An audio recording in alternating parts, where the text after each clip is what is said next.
ರಾತ್ರೋರಾತ್ರಿ ಬಂಗಾರ ಮತ್ತು ಬೆಳ್ಳಿ ಬೆಲೆ ಭಾರಿ ಒಂದು ಪತನವಾಗಿದೆ. ಹೌದು ವೀಕ್ಷಕರೇ, ಬಂಗಾರ ಬೆಳ್ಳಿ ಮಾರ್ಕೆಟ್ ಮತ್ತೆ ಕ್ರಾಶ್ ಆಗ್ತಾ ಇದೆ. ಅಂದ್ರೆ ಬೆಲೆಯಲ್ಲಿ ಮತ್ತೆ ಭಾರಿ ಇಳಿಕೆ ಆಗ್ತಾ ಇದೆ ವೀಕ್ಷಕರೇ. ಇನ್ ಮುಂದೆ ನೀವು ಬಂಗಾರ ಖರೀದಿ ಮಾಡ್ಬೇಕಂದ್ರೆ ಈ ತಪ್ಪು ಮಾಡಿದ್ರೆ ನಿಮಗೆ ದಂಡ ಕೂಡ ಬೀಳ್ಬಹುದು ವೀಕ್ಷಕರೇ. ಹೌದು, ನಗದು ವ್ಯವಹಾರ ಮಾಡೋರಿಗೆ ಒಂದು ಹೊಸ ನಿಯಮ ಅಂತಾನೆ ಹೇಳ್ಬಹುದು.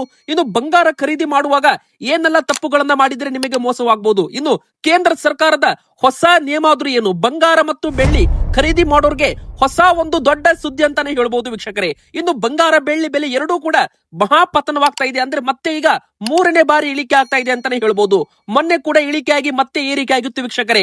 ಆದ್ರೆ ಈಗ ಮತ್ತೆ ಬಂಗಾರ ಬೆಳ್ಳಿ ಬೆಲೆ ಇಳಿಕೆ ಪರ್ವ ಶುರುವಾಗಿದೆಯಾ? ಹೌದು ವೀಕ್ಷಕರೇ, ಮಲ್ಟಿ ಕಮೋಡಿಟಿ ಎಕ್ಸ್ಚೇಂಜ್ ಅಲ್ಲಿ ಭಾರಿ ಇಳಿಕೆ ಆದ ಬಂಗಾರ ಮತ್ತು ಬೆಳ್ಳಿ ಬೆಲೆಗಳು. ಹಾಗಾದ್ರೆ ಇವತ್ತಿನ ಕರ್ನಾಟಕದಲ್ಲಿ ಬಂಗಾರ ಮತ್ತು ಬೆಳ್ಳಿ ತಾಜಾ ಬೆಲೆ ಎಷ್ಟು ಇವತ್ತು ಬೆಲೆ ಏರಿಕೆ ಆಗಿದೆ, ಎಷ್ಟು ಇಳಿಕೆ ಆಗಿದೆ, ಎಲ್ಲವನ್ನು ಕೂಡ ಡೀಟೇಲ್ ಆಗಿ ನೋಡ್ತಾ ಹೋಗೋಣ. ಇನ್ನು ಈ ವಿಡಿಯೋದಲ್ಲಿ ನಾವು ನಿಮಗೆ ಕೇವಲ ಬೆಲೆ ಮಾತ್ರ ಹೇಳಲ್ಲ, ನಿಮ್ಮ ಜೇಬಿನಲ್ಲಿರೋ ಹಣ ಯಾವ ತರ ಉಳಿತಾಯ ಮಾಡಬೇಕು, ಬಂಗಾರ ಮತ್ತು ಬೆಳ್ಳಿ ಖರೀದಿ ಮಾಡುವಾಗ ಯಾವ ತಪ್ಪು ಮಾಡಬಾರದು, ಕಡಿಮೆ ಬೆಲೆಗೆ ಯಾವ ತರ ಬಂಗಾರವನ್ನ ಖರೀದಿ ಮಾಡಬೇಕು, ಎಲ್ಲ ಕೂಡ ಡೀಟೇಲ್ ಆಗಿ ನಿಮಗೆ ಮಾಹಿತಿ ಸಿಗಲಿದೆ. ಮೊದಲಿಗೆ ವೀಕ್ಷಕರೇ, ಈ ವಿಡಿಯೋ ಶುರು ಮಾಡೋಕ್ಕಿಂತ ಮುಂಚೆ ನೀವಿನ್ನೂ ಕೂಡ ವಿಡಿಯೋಗೆ ಲೈಕ್ ಮಾಡಿಲ್ಲ ಮತ್ತು ನಿಮ್ಮ ಪ್ರಕಾರ ಬಂಗಾರ 1 ಲಕ್ಷ ರೂಪಾಯಿ ಒಳಗಡೆ ಬರಬೇಕು ಅಂತ ಅನಿಸ್ತಾ ಇದ್ರೆ, ನಿಮ್ದು ಕೂಡ ಆಸೆ ಇದ್ರೆ ಬೇಗನೆ ವಿಡಿಯೋಗೆ ಲೈಕ್ ಮಾಡೋದ್ರ ಮೂಲಕ ಸಪೋರ್ಟ್ ಮಾಡಿ. ಇನ್ನು ವೀಕ್ಷಕರೇ, ಕಮೆಂಟ್ ಬಾಕ್ಸ್ ಅಲ್ಲಿ ಪ್ರತಿಯೊಬ್ಬರು ಕೂಡ ನಾವು ಕೇಳೋ ಪ್ರಶ್ನೆಗೆ ಉತ್ತರ ಕೊಡಿ. ಯಾಕಂದ್ರೆ ನಿಮ್ಮ ಒಂದು ಕಮೆಂಟ್ ಇಂದ ಎಲ್ಲರಿಗೂ ಕೂಡ ಉತ್ತಮ ಫೀಡ್ಬ್ಯಾಕ್ ಸಿಗಲಿದೆ. ವೀಕ್ಷಕರೇ, ಮೊದಲ ಪ್ರಶ್ನೆ ಏನಪ್ಪಾ ಅಂದ್ರೆ, ನಿಮ್ಮ ಪ್ರಕಾರ ಬಂಗಾರದ ಸರಿಯಾದ ಬೆಲೆ ಎಷ್ಟಾಗಬೇಕು? ನಮ್ಮ ಪ್ರಕಾರ ಬಂಗಾರದ ಬೆಲೆ 1 ಲಕ್ಷ ರೂಪಾಯಿ ಒಳಗಾಗಬೇಕು. ಬಡವರು ಕೂಡ ಸುಲಭವಾಗಿ ಬಂಗಾರವನ್ನ ಖರೀದಿ ಮಾಡಬೇಕು. ಅಂತ ಬೆಲೆಯನ್ನ ನಮಗೆ ನೀವು ಕಮೆಂಟ್ ಬಾಕ್ಸ್ ಅಲ್ಲಿ ಕಮೆಂಟ್ ಮಾಡಿ ವೀಕ್ಷಕರೇ. ಬನ್ನಿ ಈಗ ವಿಡಿಯೋ ಶುರು ಮಾಡೋಣ. ಮೊದಲಿಗೆ ಬೆಳ್ಳಿ ಬೆಲೆ ಮಹಾಪತನವಾಗ್ತಾ ಇದೆ ವೀಕ್ಷಕರೇ.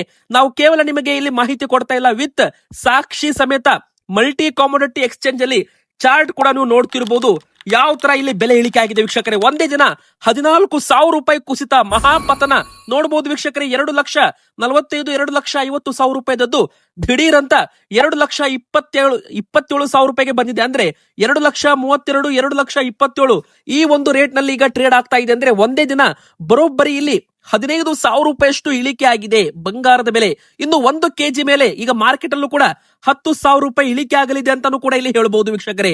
ಮೊನ್ನೆ 2 ಲಕ್ಷ ರೂಪಾಯಿ ತನ ಬಂದು ವಾಪಸ್ ಮತ್ತೆ 2,50,000 ರೂಪಾಯಿ ಆಗಿ ಈಗ ಮತ್ತೆ 20,000 ರೂಪಾಯಿ ಇಳಿಕೆ ಆಗಿ 2,30,000 2,32,000 ರೂಪಾಯಲ್ಲಿ ಬೆಳ್ಳಿ ಟ್ರೇಡ್ ಆಗ್ತಾ ಇದೆ ವೀಕ್ಷಕರೇ. ಇದರ ಅರ್ಥ ಏನಪ್ಪಾ ಅಂದ್ರೆ, ಬೆಳ್ಳಿ ಬೆಲೆ ಏರುವಾಗ ಮತ್ತು ಇಳಿಯುವಾಗ ನೋಡಿದ್ರೆ ಇಳಿಮುಖ ಸಾಕ್ತಾ ಇದೆ. ಅಂದ್ರೆ ಇಳಿಯೋದು ಸ್ಪೀಡ್ ಆಗಿ ಇಳಿತಾ ಇದೆ. ಅಂದ್ರೆ ಮತ್ತಷ್ಟು ಇಳಿಕೆ ಆಗ್ಬಹುದು ಅಂತ ತಜ್ಞರು ಲೆಕ್ಕಾಚಾರ ಮಾಡ್ತಾ ಇದ್ದಾರೆ. ನೀವೇನಾದ್ರೂ ಬೆಳ್ಳಿ ಆಭರಣ, ಬೆಳ್ಳಿ ಜ್ಯುವೆಲ್ಲರೀಸ್ ಅನ್ನ ಖರೀದಿ ಮಾಡ್ಬೇಕು ಅಂತ ಪ್ಲಾನ್ ಮಾಡ್ತಾ ಇದ್ರೆ ಇನ್ನು 2 ದಿನ ವೇಟ್ ಮಾಡಿ. ಇನ್ನು 2 ದಿನದಲ್ಲಿ ಮತ್ತಷ್ಟು ಇಳಿಕೆನೂ ಆಗ್ಬಹುದು ಅಂತ ತಜ್ಞರು ಹೇಳ್ತಾ ಇದ್ದಾರೆ.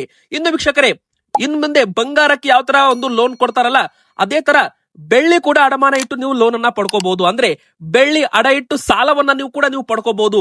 ಮೊದಲಿಗೆ ಭಾರತದಲ್ಲಿ ಮೊಟ್ಟ ಮೊದಲ ಬಾರಿಗೆ ಏಪ್ರಿಲ್ 1ರಿಂದ ಇದು ಶುರುವಾಗ್ತಾ ಇದೆ. ಆದ್ರೆ ಇದು ಎಲ್ಲಾ ಬ್ಯಾಂಕುಗಳಲ್ಲಿ ಸಿಗೋದಿಲ್ಲ, ಕೇವಲ 5 ಬ್ಯಾಂಕುಗಳಲ್ಲಿ ಮಾತ್ರ ಸದ್ಯಕ್ಕೆ ಇದನ್ನ ಶುರು ಮಾಡಲಾಗ್ತಾ ಇದೆ RBI ಕಡೆಯಿಂದ. ನಂತರ ಇದು ಕೂಡ ಬಂಗಾರದ ರೀತಿ ಬೆಳ್ಳಿ ಅಡ ಇಟ್ಟು ಸಾಲವನ್ನ ಪಡ್ಕೋಬಹುದು. ಆದ್ರೆ ಇದರಲ್ಲಿ ಬಡ್ಡಿ ರೇಟು ಜಾಸ್ತಿ ಇರುತ್ತೆ ಅಂತ ಹೇಳಲಾಗ್ತಾ ಇದೆ. ಇನ್ನು ಪ್ರಮಾಣ ಬಂಗಾರಕ್ಕೆ ಕಂಪೇರ್ ಮಾಡಿದ್ರೆ ಇದು ಬೇಗ ಸಿಗೋದು ಡೌಟ್ ಅಂತಾನು ಕೂಡ ಹೇಳಲಾಗ್ತಾ ಇದೆ.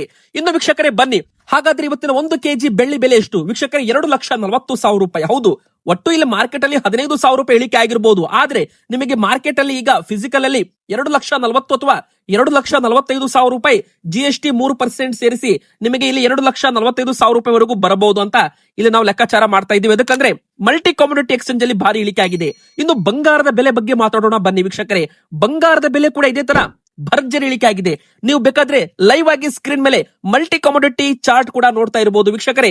ಇಲ್ಲಿ ಗೋಲ್ಡ್ ಫ್ಯೂಚರ್ ವ್ಯಾಲ್ಯೂ ಯಾವ ತರ ಇಳಿಕೆ ಆಗಿದೆ ನೀವು ಕೂಡ ಇಲ್ಲಿ ನೋಡಬಹುದು ವೀಕ್ಷಕರೇ. ಇಲ್ಲಿ ಮೊದಲಿಗೆ ಹೇಳ್ಬೇಕಂದ್ರೆ ಬಂಗಾರ ಮತ್ತು ಬೆಳ್ಳಿ ಎರಡೂ ಕೂಡ ಇಳಿಕೆ ಆಗ್ತಾ ಇದೆ. ಯಾವಾಗ ಬೆಳ್ಳಿ ಇಳಿಕೆ ಆಗುತ್ತೆ ಅವಾಗ ಬಂಗಾರ ಬೆಲೆ ಕೂಡ ಇಳಿಕೆ ಆಗುತ್ತೆ ವೀಕ್ಷಕರೇ. ಇಲ್ಲಿ ಮುಖ್ಯವಾಗಿ ಹೇಳ್ಬೇಕಂದ್ರೆ ಬರೋಬ್ಬರಿ ಒಂದೇ ದಿನ 4,500 ರೂಪಾಯಿಯಷ್ಟು ಬಂಗಾರದ ಬೆಲೆ ಇಳಿಕೆ ಆಗಿರುವಂತದ್ದು. ಹೌದು ವೀಕ್ಷಕರೇ, ನೀವು ಬೇಕಾದ್ರೆ ಮಲ್ಟಿ ಕಾಮೋಡಿಟಿ ಎಕ್ಸ್ಚೇಂಜ್ ಅಲ್ಲಿ ಲೈವ್ ಆಗಿ ಚಾರ್ಟ್ ಕೂಡ ಈಗ ನೋಡಿರಬಹುದು. ಯಾವ ತರ ಬೆಲೆ 1,55,000 ರೂಪಾಯಿ ತನ ಹೋಗಿ ಈಗ ಮತ್ತೆ 1,49,000 ರೂಪಾಯಿ ಟ್ರೇಡ್ ಆಗ್ತಾ ಇದೆ. ಇದು ಮಲ್ಟಿ ಕಾಮೋಡಿಟಿ ಎಕ್ಸ್ಚೇಂಜ್ ಪ್ರಕಾರ ಬಂಗಾರದ ವ್ಯಾಲ್ಯೂ ಅಂತಾನೆ ಹೇಳ್ಬಹುದು. ಆದ್ರೆ ವೀಕ್ಷಕರೇ, ಇವತ್ತು ನಾವು ನಿಮಗೆ ಕೇವಲ 18 ಕ್ಯಾರೆಟ್, 22 ಕ್ಯಾರೆಟ್, 24 ಕ್ಯಾರೆಟ್ ಬಂಗಾರದ ಬೆಲೆ ಮಾತ್ರ ಹೇಳಲ್ಲ, ಮುಂದಿನ ಬರೋ ದಿನಗಳಲ್ಲಿ ಬಂಗಾರ ಇಳಿಕೆ ಆಗುತ್ತೋ ಅಥವಾ ಏರಿಕೆ ಆಗುತ್ತೋ ಆ ಒಂದು ಸೀಕ್ರೆಟ್ ವಿಡಿಯೋ ಕೂಡ ಈ ಒಂದು ನಿಮಗೆ ಮಾಹಿತಿ ಸಿಗಲಿದೆ.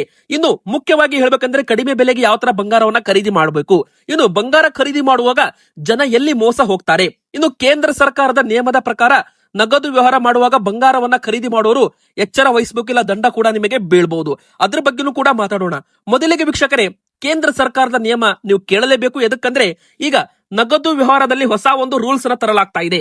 ಇದೇ ಒಂದು ಏಪ್ರಿಲ್ 1ನೇ ತಾರೀಕಿನಿಂದ 2 ಲಕ್ಷ ರೂಪಾಯಿ ಮೇಲೆ ನೀವೇನಾದ್ರೂ ನಗದು ವ್ಯವಹಾರ ಕ್ಯಾಶ್ ನಲ್ಲಿ ವ್ಯವಹಾರ ಮಾಡ್ತೀರಾ ಅಂದ್ರೆ ಕಡ್ಡಾಯವಾಗಿ ಆನ್ಲೈನ್ ನಲ್ಲಿ ಮಾಡಬೇಕು, ನಗದು ಮಾಡುವಂತಿಲ್ಲ.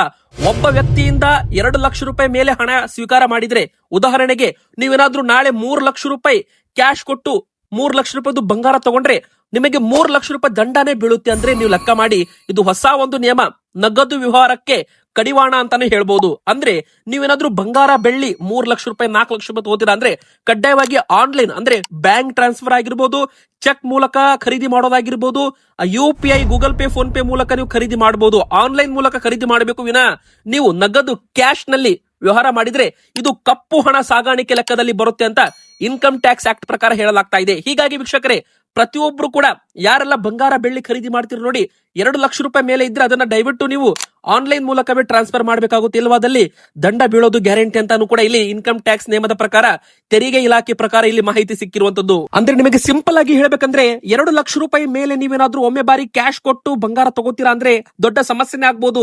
ಕ್ಯಾಶ್ ನಲ್ಲಿ ಬಂಗಾರ ತಗೋಬಾರದು. Debit card, credit card, UPI, online payment, RTGS, NEFT ಮೂಲಕ ನೀವು ಬಂಗಾರವನ್ನ ಖರೀದಿ ಮಾಡಬಹುದು. ಇದಕ್ಕೆ ಒಂದು ಪ್ರೂಫ್ ಕೂಡ ಇರುತ್ತೆ. ಇದು ಹೊಸ ರೂಲ್ ಅಂತಾನೆ ಹೇಳ್ಬಹುದು. ಇನ್ಕಮ್ ಟ್ಯಾಕ್ಸ್ ನೋಟಿಸ್ ಬರುತ್ತೆ ತಪ್ಪು ಮಾಡಿದ್ರೆ. ಇನ್ನು ವೀಕ್ಷಕರೇ, ತುಂಬಾ ಜನ ಕಮೆಂಟ್ ಮಾಡ್ತಾ ಇರ್ತಾರೆ, 22 ಕ್ಯಾರೆಟ್ ಚಿನ್ನ ತಗೋಬೇಕಾ 18 ಕ್ಯಾರೆಟ್ ಚಿನ್ನ ತಗೋಬೇಕಾ ಅಂತ. ವೀಕ್ಷಕರೇ, 18 ಕ್ಯಾರೆಟ್ ಚಿನ್ನದಲ್ಲಿ 75% ಮಾತ್ರ ಬಂಗಾರವಿರುತ್ತೆ.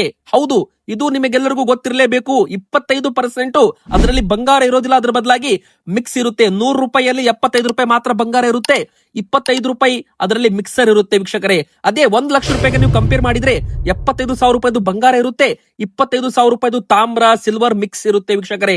ಹೀಗಾಗಿ ಇದ್ರದ್ದು ಬೆಲೆ ಕೂಡ ಸ್ವಲ್ಪ ಮಟ್ಟಿಗೆ ಕಡಿಮೆ ಇರುತ್ತೆ.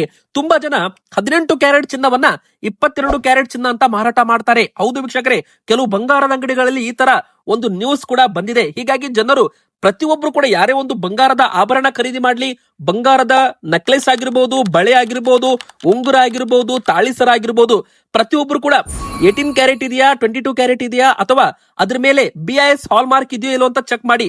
ಇದು ಕೂಡ ಕಡ್ಡಾಯ ಮಾಡಲಾಗಿದೆ ವೀಕ್ಷಕರೇ. ಹೌದು, ಈಗ ಬೆಳ್ಳಿಗೂ ಕೂಡ ಹಾಲ್ ಮಾರ್ಕ್ ಬರ್ತಾ ಇದೆ. ಅಂದ್ರೆ ನೀವು ಲೆಕ್ಕ ಮಾಡಿ ಬಂಗಾರಕ್ಕೆ ಹಾಲ್ ಮಾರ್ಕ್ ಎಷ್ಟು ಇಂಪಾರ್ಟೆಂಟ್ ಅಂತ. ಎದಕ್ಕಂದ್ರೆ ನೀವು ಬಂಗಾರ ಖರೀದಿ ಮಾಡುವಾಗ ಅದು ಬಂಗಾರ ಹೌದು ಅಲ್ವೋ ಅನ್ನೋದಕ್ಕೆ ಏನ್ ಗ್ಯಾರಂಟಿ? ಅದಕ್ಕೆ ಗ್ಯಾರಂಟಿ ಬೇಕಂದ್ರೆ ನೀವು ಹಾಲ್ ಮಾರ್ಕ್ ಅನ್ನ ತಗೋಬೇಕು. ಅಂದ್ರೆ ಅದ್ರ ಮೇಲೆ ಹಾಲ್ ಮಾರ್ಕ್ ಸೀಲ್ ಇರಬೇಕು ಅಂತ ಹೇಳಲಾಗುತ್ತೆ. BIS ಹಾಲ್ ಮಾರ್ಕ್ ಸೀಲ್ ಇದ್ರೆ ಆ ಬಂಗಾರಕ್ಕೆ ಒಂದು ಗ್ಯಾರಂಟಿ ಇರುತ್ತೆ ವೀಕ್ಷಕರೇ. ಕೇವಲ ಹಾಲ್ ಮಾರ್ಕ್, BIS ಹಾಲ್ ಮಾರ್ಕ್ ಟ್ರಯಾಂಗಲ್ ಒಂದು ಲೋಗೋ ಕೂಡ ಇರಬೇಕು, 916 ಅಂತ ಬರೆದಿರಬೇಕು, ಅಥವಾ 750 KDM ಅಂತಾನು ಕೂಡ ಬರೆದಿರಬೇಕಾಗುತ್ತೆ. ಹೀಗಾಗಿ ವೀಕ್ಷಕರು, ಬಂಗಾರ ಖರೀದಿ ಮಾಡುವಾಗ ದಯವಿಟ್ಟು ಪ್ರತಿಯೊಬ್ರು ಕೂಡ ಹಾಲ್ ಮಾರ್ಕ್ ಇರೋ ಬಂಗಾರ ತಗೊಳ್ಳಿ. ಇನ್ನು ಜನ ಯಾವ ತರ ಮೋಸ ಹೋಗ್ತಾರಂದ್ರೆ, ಇಲ್ಲಿ ಬಿಲ್ ತಗೊಳ್ಳಲ್ಲ, ಅಂದ್ರೆ 3% GST ಬೀಳುತ್ತಲ್ಲ ಅಂತ ಕ್ಯಾಶ್ ನಲ್ಲಿ ವ್ಯವಹಾರ ಮಾಡ್ತಾರೆ. ಈಗ ಕ್ಯಾಶ್ ನಲ್ಲಿ ವ್ಯವಹಾರ ಮಾಡಿದ್ರೆ ದಂಡ ಬೀಳೋದು ನಿಮಗೆಲ್ಲ ಗೊತ್ತೇ ಇದೆ.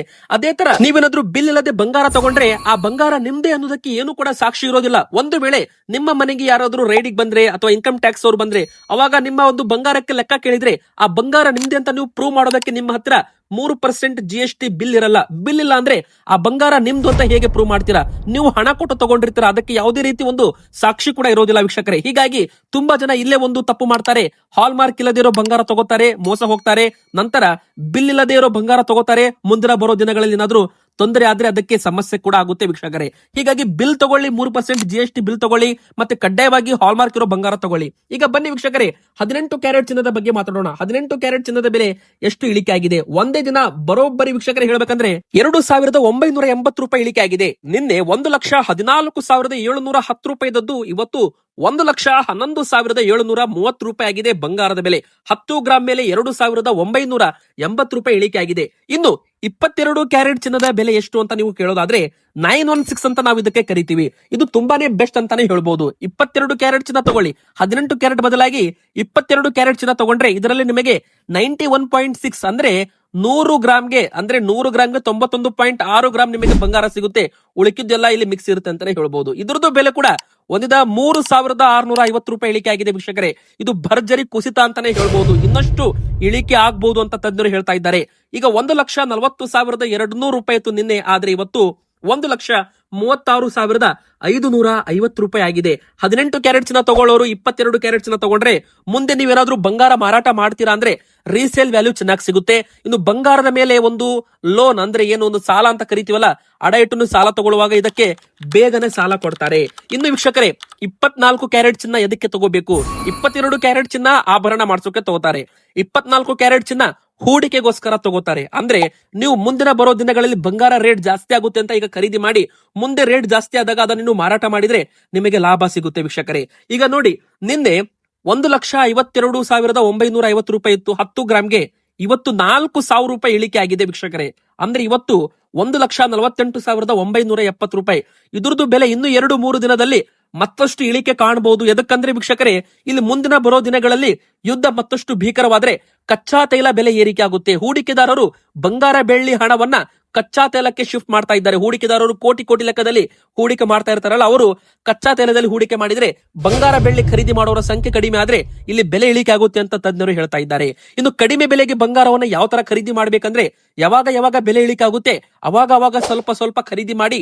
ಇದರಿಂದ ನಿಮಗೆ ಎವರೇಜ್ ಬೈಯಿಂಗ್ ವ್ಯಾಲ್ಯೂ ಮಾರ್ಕೆಟ್ಗಿಂತ ಕಡಿಮೆ ಸಿಗುತ್ತೆ ಅಂತ ಹೇಳಲಾಗುತ್ತೆ. ಇವತ್ತಿಗೆ ಇಷ್ಟ ಆಗುತ್ತೆ ವೀಕ್ಷಕರೇ. ನಿಮ್ಮ ಪ್ರಕಾರ ಬಂಗಾರದ ಸರಿಯಾದ ಬೆಲೆ ಎಷ್ಟಾಗಬೇಕು ಅಂತ ದಯವಿಟ್ಟು ಕಮೆಂಟ್ ಮಾಡಿ, ವಿಡಿಯೋಗೆ ಲೈಕ್ ಮಾಡಿ, ಚಾನೆಲ್ಗೆ ಸಬ್ಸ್ಕ್ರೈಬ್ ಆಗಿ.